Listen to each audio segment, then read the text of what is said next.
Oi pessoal, aqui é a Thalita, bem-vindos à Casa da Coruja e hoje eu vou falar com vocês sobre um dos livros que é um dos meus favoritos do ano até agora, Ponciá Vicêncio da Conceição Evaristo. A minha primeira experiência com a Conceição Evaristo não foi muito boa. Eu li Olhos d'Água da autora e assim, apesar de ser um livro super bem falado, não sei, não funcionou direito pra mim. Eu não sei se eu não tava no clima naquela hora pra ler o livro, mas eu fiquei bem ali, meio termo com ele. Dei uma desanimada com a autora, mas eu acabei ganhando esse livro aqui e resolvi dar uma chance, né, gente? O livro já tava ali, foi um presente, vamos valorizar. E a experiência foi completamente diferente. Eu me apaixonei nesse livro desde as primeiras páginas, assim, eu já fui captada mesmo pela história, eu não queria parar de ler. Eu precisava parar de ler, porque esse livro é um livro forte, tinha horas assim que vinham umas bombas na minha direção que eu não tava esperando e eu precisava parar, respirar. Mas é assim, livro de você sentar e ler de uma vez só, porque não tem como parar. É muito incrível essa história. A Conceição Evaristo é uma escritora mineira. Ela nasceu em Belo Horizonte em 1946, em uma favela da cidade. E nas obras dela, ela sempre traz muita referência dessa infância dela, das pessoas que ela conheceu, de tudo que ela viveu nesse período. Hoje ela é uma das principais escritoras brasileiras e afro-brasileiras da nossa literatura. E as obras dela sempre trazem essas reflexões sobre gênero, raça, realmente para expor a desigualdade que a gente vive na nossa sociedade hoje e para tentar resgatar essa cultura, essa riqueza da população afro-brasileira. Esse livro, Ponciá Vicêncio, foi o primeiro livro da escritora, foi o primeiro romance que ela escreveu, e aqui a gente vai ter retratado a condição feminina, as dificuldades da mulher negra no seu cotidiano. A gente vai acompanhar a trajetória da protagonista Ponciá Vicêncio desde os momentos da sua infância até ela se tornar uma mulher adulta. A gente começa acompanhando ela enquanto ela ainda morava com a sua família numa vila de descendentes de escravos. Essa vila onde moram a população basicamente negra, que ainda tem uma relação de dependência muito forte com o grande produtor da região, que era o senhorzinho, né? Várias pessoas ainda revivendo essa relação de subordinação com os brancos. Muitas pessoas ainda mantêm um sentimento de agradecimento, como se os brancos tivessem feito alguma coisa por elas, se elas devessem a vida e a subsistência aos brancos.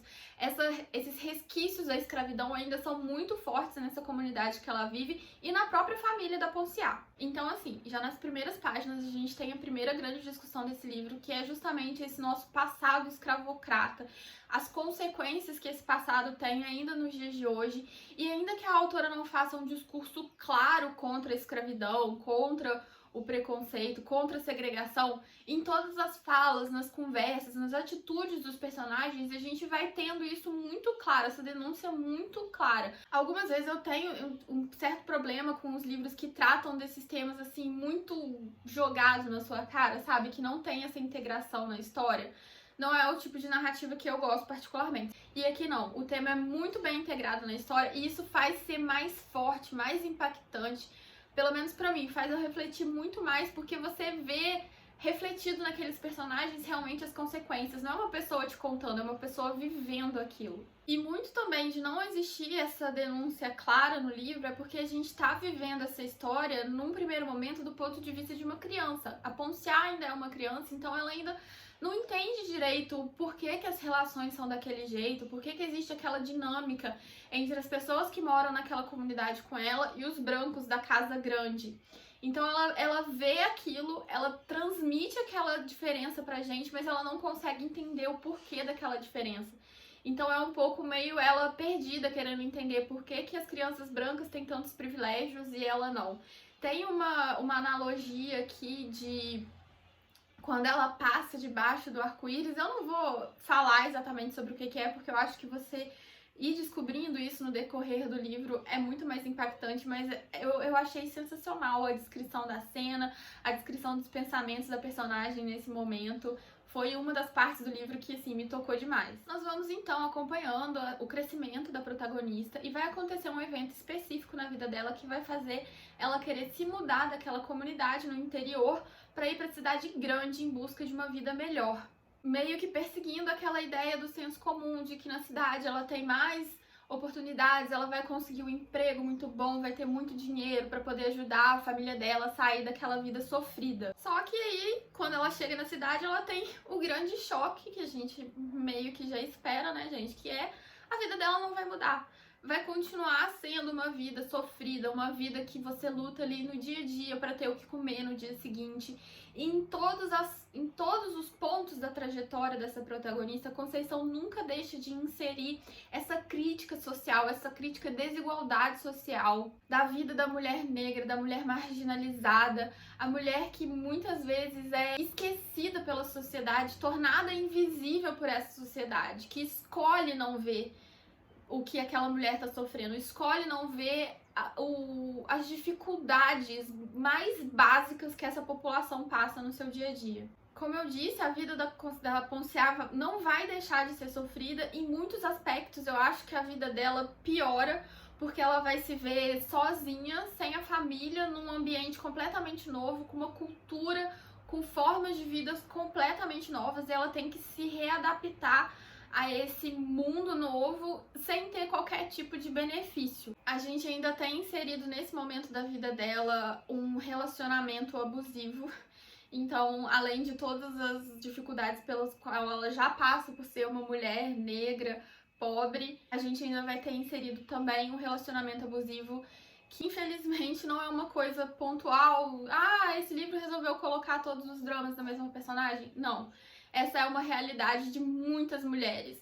Você tá ali tão sozinha, tão abandonada por tudo e por todos, você se sente tão largada no mundo que você se apega à primeira faísca de oportunidade de alguma coisa boa na sua vida, e muitas vezes você acaba sendo envolvida por relacionamentos terríveis.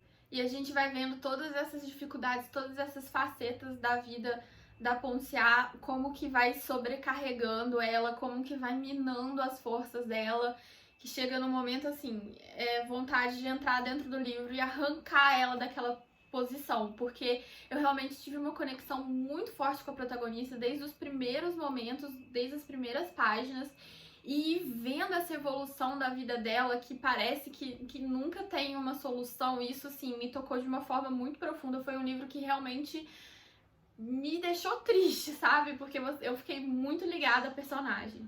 Nesses capítulos da vida adulta, a gente acaba tendo também algumas partes dedicadas à mãe e ao irmão da Ponciá. Como ela não estava mais vivendo com ele, né? A gente não tem, assim, um aspecto da vida deles integrado ali no mesmo ambiente. A gente tem alguns capítulos dedicados a esses outros personagens, e a gente consegue ver que a vida de nenhum deles é uma vida feliz, não é uma vida fácil. Todos eles têm que conviver com as dificuldades, com os sofrimentos, com o abandono mesmo da sociedade. A solidão é um sentimento muito presente nesse livro. E assim, ela vem de várias formas. A gente tem a solidão da mãe da Ponciá, que se vê sem os seus 2 filhos, de repente sozinha numa casa que era cheia de gente. A gente tem a solidão da Ponciá, que saiu de casa achando que ia ter uma vida melhor e acaba encontrando cada vez coisas piores. A gente tem a solidão do irmão da Ponciá, que mesmo ele acreditando que ele encontrou a vida que ele queria, ele ainda percebe que tem alguma coisa errada naquela situação. Ele ainda percebe que ele não tá se encaixando perfeitamente naquela situação. Enfim, é um livro muito pesado, são 120 páginas, assim, de uma jornada pela vida desses personagens que faz a gente querer entrar e abraçar cada um deles, mas é um livro muito tocante que, como eu falei, foi um dos primeiros livros que eu li esse ano, mas que ainda tá ali no meu top 3 das melhores leituras de 2021. Se vocês já leram alguma coisa da autora, deixa aqui embaixo o que vocês acharam. Se vocês tiverem outras indicações de livros dela pra eu ler, eu vou adorar saber. E eu vejo vocês no próximo vídeo. Tchau!